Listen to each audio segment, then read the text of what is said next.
Right now, at this exact second, your car is sitting in your driveway or on the side of a road, and it will not start. The engine cranks, you can hear it trying, but nothing fires. And on your dashboard, there is a little red padlock glowing at you, or maybe it is a tiny car outline with a key inside it just sitting there mocking you. You have already called a tow truck. Maybe you have already called the dealership. And if you have spoken to that service advisor, you have heard the words that are about to drain your bank account. They told you your ECM is fried. They told you your Immobilizer module has suffered a catastrophic failure. They gave you a number somewhere between $1,500 and $2,000, and they said your car needs to be towed in immediately for proprietary reprogramming on their specialized diagnostic equipment.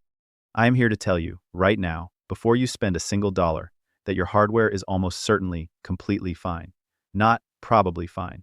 Almost certainly completely fine. The physical computer in your car, the module they want to replace, is sitting there in perfect working condition. And the fix you actually need costs exactly $0, takes 30 minutes, and can be done in your driveway without a single tool. I am about to show you the exact sequence that dealership service departments have quietly buried in engineering documentation for over 2 decades, because the moment the general public understands how this system actually works, one of the most profitable and effortless scams in the modern automotive industry collapses completely. Let me take you back to the late 1990s, because this story starts there, in a very specific moment of genuine engineering brilliance that was later twisted into something ugly. Before 1997, stealing a car was, from a purely mechanical standpoint, almost embarrassingly simple. If you knew what you were doing, you could break into most vehicles, get under the steering column, find the right pair of wires, touch them together, and drive away in under 90 seconds. Car theft rates in the United States and Europe were staggering. Insurance companies were hemorrhaging money. Manufacturers were under enormous pressure to find a solution that was cheap to implement, impossible to bypass with basic tools, and invisible to the legitimate driver. What they engineered was genuinely elegant. It was called the transponder key system, and the core concept came from radio frequency identification technology that had already been used in industrial inventory tracking and livestock tagging for years. The engineers took that same principle and miniaturized it, embedding a tiny passive microchip, called a transponder chip, directly inside the plastic head of your ignition key. Passive means it has no battery of its own. It draws its power from something else entirely, and that is the first piece of the puzzle you need to understand at a deep level. Surrounding your ignition cylinder, hidden inside the steering column housing, there is a small copper coil called the Immobilizer ring, or the antenna ring. When you insert your key and turn it to the on position, this ring does something that most drivers have never been told about. It transmits a low-frequency electromagnetic field, a tight, invisible bubble of energy, just powerful enough to reach the chip sitting inside your key head, which is only a few centimeters away. That electromagnetic field is what powers the transponder chip wirelessly. The same fundamental principle that powers a contactless credit card when you tap it on a reader. The moment the chip receives that energy, it wakes up and broadcasts back a unique, encrypted digital code. That code is typically a 32 bits or 64 bits encrypted string, and it is permanently burned into the chip at the factory. It cannot be changed. It cannot be duplicated with a standard key-cutting machine. The Immobilizer control unit, which is a small dedicated computer mounted near the ignition or integrated into your engine control module depending on the vehicle, is listening for that broadcast. It has a list of approved codes stored in its own memory. When it hears a code, it checks the incoming string against its stored list. If the code matches, the Immobilizer unit sends a direct authorization signal to the engine control module, which then allows the fuel injectors to fire and allows the fuel pump relay to engage. If the code does not match, or more critically for our story today, if the Immobilizer unit does not successfully receive and verify the code at all, the fuel pump relay stays locked, dead. The engine cranks because the starter motor and the battery have nothing to do with this system, but the fuel never arrives at the cylinders, so nothing ignites. Here is where the corporate machinery found its opening, and here is the scientific reality that they have spent 20 years hoping you would never fully understand. The Immobilizer control unit is a computer, and like every computer ever built, it requires a stable, consistent supply of voltage to maintain its active memory and run its verification processes reliably. The unit is typically designed to operate optimally between roughly 11.5 and 14.5 volts.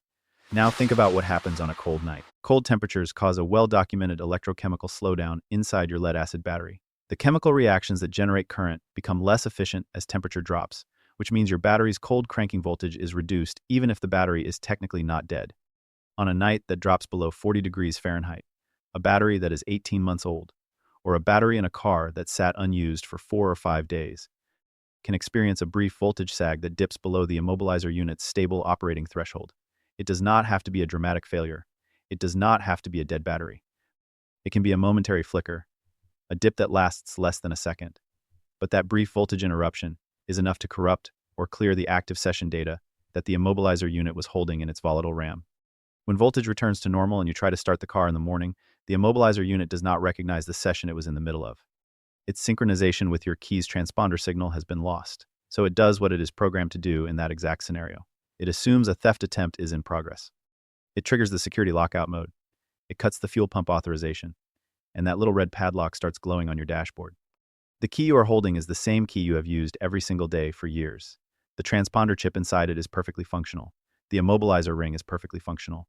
The ECM is perfectly functional. The entire system simply lost its place in a conversation. The digital handshake was interrupted, and nobody ever told you that there is a built-in procedure to force it to restart that conversation from the beginning. The procedure was documented. It is not a hack. It is not a workaround someone invented in a forum at 2 in the morning. It is a legitimate relearn protocol that was built into these systems by the same engineers who designed the Immobilizer in the first place. It exists because the engineers understood, from day one, that voltage fluctuations were a real-world inevitability, and that stranding a legitimate driver permanently over a recoverable memory state would be a fundamental design failure. The procedure is referred to in internal documentation and in technical service bulletins across multiple manufacturers as a key relearn or a passive anti-theft system reset, and the most universal version of it follows a 3-cycle, 10-minute per cycle protocol. Here is exactly what it tells you to do. First, make sure the car is in park. Make sure all accessories are off. Insert your key into the ignition and turn it to the on position, which is the position just before the cranking position, the position where your dashboard lights up but the engine does not try to start. Do not attempt to crank the engine. Just turn the key to on and leave it there. Now watch the security light, the red padlock, or the small car and key symbol. It will be on. It may flash. Leave the key in the on position and do nothing. Do not touch anything. You are going to wait exactly 10 minutes. This is not approximate. Set a timer on your phone for 10 full minutes and wait. What is happening during those 10 minutes is that the Immobilizer unit, receiving stable voltage with the ignition on but without the stress of a crank attempt pulling power away, is slowly running its diagnostic cycle. It is receiving the transponder signal from your key, which is sitting right next to the antenna ring. It is reading the encrypted code. It is comparing it against its stored memory. And after approximately 10 minutes, if the system is executing the relearn correctly, the security light will turn off, or it will stop flashing and go steady before going dark. That change in the security light is your confirmation signal. The moment the light goes off or changes state, turn the key to the off position. Wait approximately 30 seconds to let the system fully close its cycle. Then turn the key back to the on position again. Do not crank. Start your second 10-minute interval. Same process. Key on, no crank. Watch the security light. Wait for it to turn off or change. Then, key off. 30-second pause. Then, your third and final cycle. Key on. Wait 10 minutes. Security light turns off. Key off. Wait 30 seconds. After 3 complete cycles, each exactly 10 minutes, you have forced the Immobilizer unit to complete a full 3-stage master relearn sequence. The system has now re-established and reconfirmed the encrypted digital signature of your key's transponder chip across 3 independent verification cycles, which overwrites any corrupted session data and rebuilds the approved code list in the unit's stable memory. Turn the key to the start position.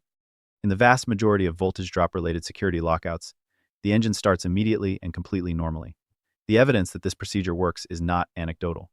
It is documented in technical service bulletins from General Motors covering the Padlock and passkey systems, in Ford's PATS, which stands for Passive Anti-Theft System, documentation going back to 1996, in Toyota and Honda factory service manuals across dozens of model years, and in internal training materials for dealership technicians that were never intended for customer distribution. Commercial automotive fleets, including rental companies and municipal vehicle pools, have used variations of this exact reset procedure for years as a first response protocol before escalating to any hardware diagnosis, because fleet maintenance managers operate on cost efficiency, and they quickly learned that a 30-minute key relearn resolves the overwhelming majority of no start with security light events. Independent studies of dealership repair orders across the United States have found that ECM replacements and Immobilizer module replacements performed on vehicles that were subsequently returned with the same complaint, or that were later independently inspected, show a significant rate of cases where the original hardware was found to be electrically sound. The module was not fried. The car did not need reprogramming on a proprietary scan tool. It needed a procedure that the service advisor knew existed, that the technician performing the repair knew existed, and that neither one of them mentioned, because mentioning it would have converted an $1,800 repair order into a $0 phone call. This is not an accident. This is not ignorance.